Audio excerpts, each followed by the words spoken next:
Dan Weiss for SARampage.com, and I'm here with new Rampage assistant head coach Jeff Truitt. Jeff, talk a little bit about your playing career. I understand you played a lot in Europe. Talk about that decision and that experience growing up.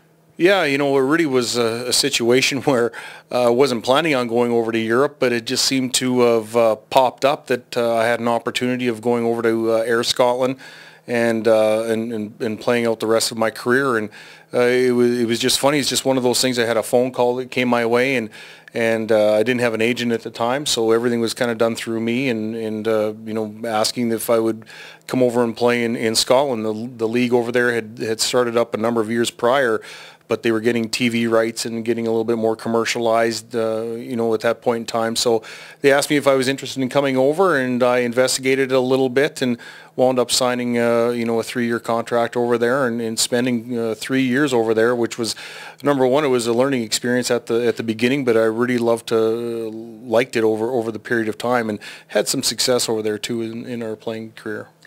What's the I guess atmosphere, the experience like playing in Europe as compared to playing in North America? Well, they're very boisterous, and in different buildings in the American League, obviously in the NHL, the buildings can be alive, but over there, they take it to a whole new level over there, and they're very passionate about it.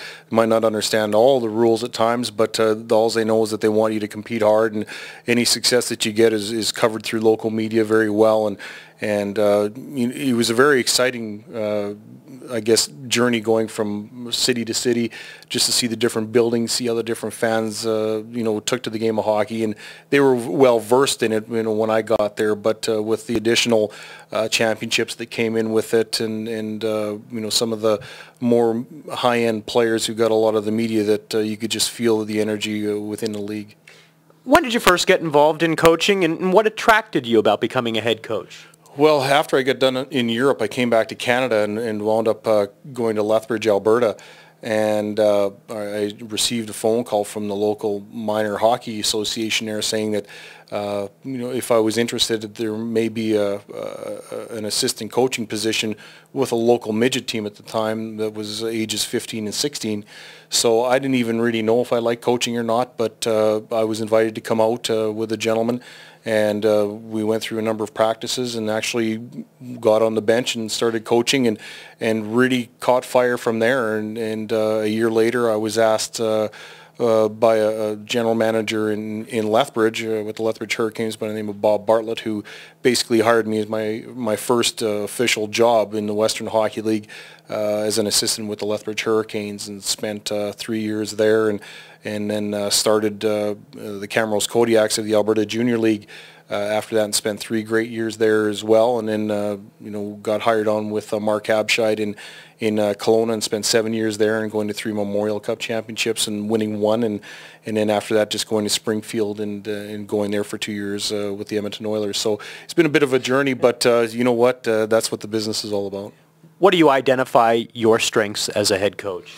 Well, I think technically, I think I'm sound. I think I've got a good balance between the technical side of it, plus the player relation. Even though we're a little bit older, you still don't lose the player mentality, so you can still think from a player's standpoint. But just forging that relationship and making people better is my biggest job. And with Ray, helping him in whichever direction that he wants us to go, I know he'll be detailed and everything will be planned out. He's very good to the players, and I think that's the biggest thing now these days with the players, that you have to forge those relationships and the trust that goes along with it. But I enjoy the teaching aspect of the players. You've worked as both an assistant and a head coach.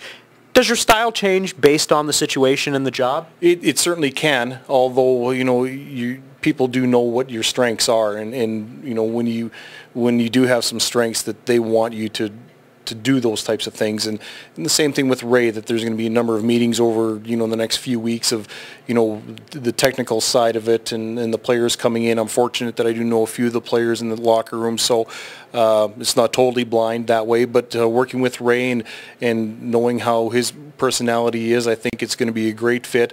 The communication between the two of us will be there, and we'll be prepared as anybody.